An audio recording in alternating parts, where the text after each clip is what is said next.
भारतीय middle class परिवारों की बढ़ती इनकम, सस्ती यात्राओं वाली विमान सेवा के बीच स्पर्धा, हवाई अड्डों के निर्माण और विमानन क्षेत्र को बढ़ावा देती नीतियों से भारत 2024 तक दुनिया का तीसरा सबसे बड़ा विमानन बाजार बन जाएगा, जिसके कारण भारत में एयरलाइंस का बिजनेस तेजी से बढ़ रहा है। इसी प्रयोग में एक नए खिलाड़ी के तौर पर राकेश झुनझुनवाला की एंट्री हुई है।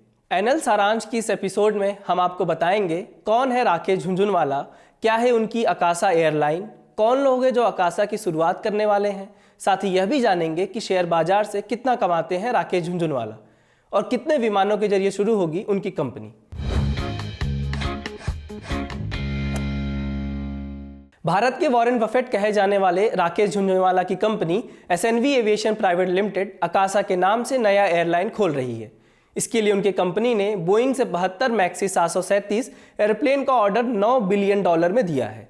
यह ऑर्डर दुबई में चल रहे एयर एक्सपो में दिया गया। आकाशा का परिचालन 2022 की गर्मियों में शुरू होगा। इसके लिए एविएशन मंत्रालय ने सबसे महत्वपूर्ण अनापत्ति प्रमाण पत्र यानी कि एनओसी जारी कर दिया। यह एनओसी इस बैठक के बाद मिला। अब सिर्फ डीजीसीए से एयर ऑपरेटर परमिट यानी एओपी लेना बाकी है।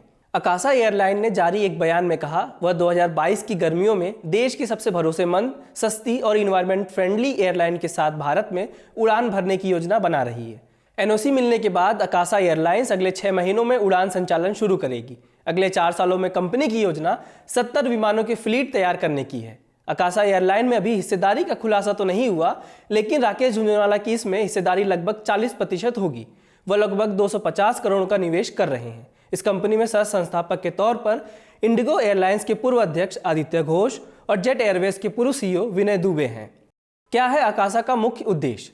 जैसा कि आप जानते हैं, हवाई जहाज का सफर बेहद महंगा होता है। आम आदमी रेल या सड़क परिवहन का उपयोग सस्ता होने की वजह से ज़्यादा करता है।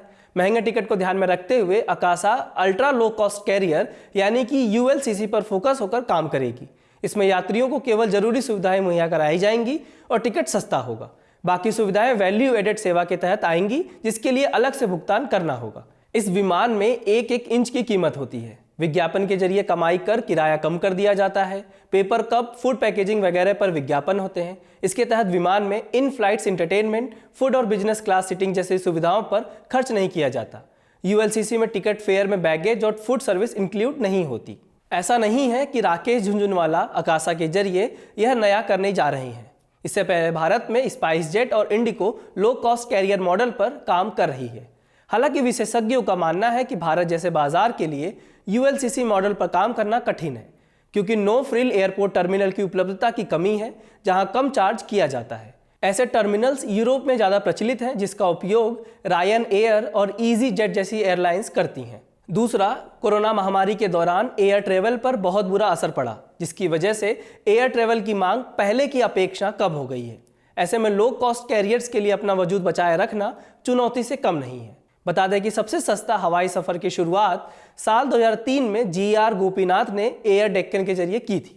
गोपीनाथ एक बिजनेसमैन के अलावा कैप्टन भी थे। उन्होंने काफ़ी हद तक सस्ते में हवाई सेवाएं मुहैया कराई। लगभग आधी कीमतों पर हवाई टिकट के कारण एयर डेक्कन आम आदमी की एयरलाइंस के रूप में लोकप्रिय हुआ। साल 2007 में विजय माल्या की कंपनी किंगफिशर ने इसे खरीद लिया और किंगफिशर रेड नाम कर दिया। हालांकि 2011 में यह कंपनी भी बंद हो गई। कड़ी प्रतिस्पर्धा। वर्तमान में इंटरग्लोब एविएशन लिमिटेड द्वारा संचालित लो कॉस्ट एयरलाइन इंडिगो का भारत के डोमेस्टिक बाजार में आधे से अधिक हिस्सेदारी है। इसके बाद air India, spice jet, Go Air, Vistara और एयर एशिया इंडिया है। गो एयर, जिसने हाल ही में आईपीओ के लिए कागजात जमा किए हैं, उसने रीब्रांडिंग करते हुए गो फर्स्ट नाम कर दिया है और कंपनी की योजना है कि वह यूएलसीसी बनने के लिए अपने व्यापार मॉडल में सुधार करने की योजना बना रही है। वहीं दूसरी तरफ एयर इंडिया को भारत सरकार ने बेच दिया है। टाटा के पास आ जाने से अब टाटा 3 एयरलाइंस का मालिक हो गया है। आगे चलकर टाटा का मार्केट में मोनोपोली हो सकती है, जिससे एयरलाइंस कंपनियों में प्रतिस्पर्धा कड़ी हो जाएगी। राकेश झुनझुनवाला की कमाई। फोर्ब्स के अनुमान के मुताबिक राकेश झुनझुनवाला 23 नवंबर तक $6 बिलियन की संपत्ति के साथ दुनिया के 665वें और भारत के 36वें अमीर व्यक्ति हैं। निवेशक राकेश झुनझुनवाला को भारत का वॉरेन बफेट कहा जाता है। झुनझुनवाला ने कॉलेज में रहते हुए ही स्टॉक में हाथ आजमाना शुरू कर दिया था। वह एक बिजनेसमैन भी हैं और चार्टेड अकाउंटेंट भी। वह हंगामा कंपनी और एपटेक के चेयरमैन हैं। साथ ही Viceroy hotels, Concord Biotech, Provogue India और जियोजीत फाइनेंशियल सर्विसेज जैसे कंपनियों के निदेशक मंडल में शामिल हैं। 1985 में झुनझुनवाला ने पूंजी के रूप में 5,000 रुपये का निवेश किया। सितंबर 2018 तक वह पूंजी बढ़कर 11,000 करोड़ रुपए हो गई।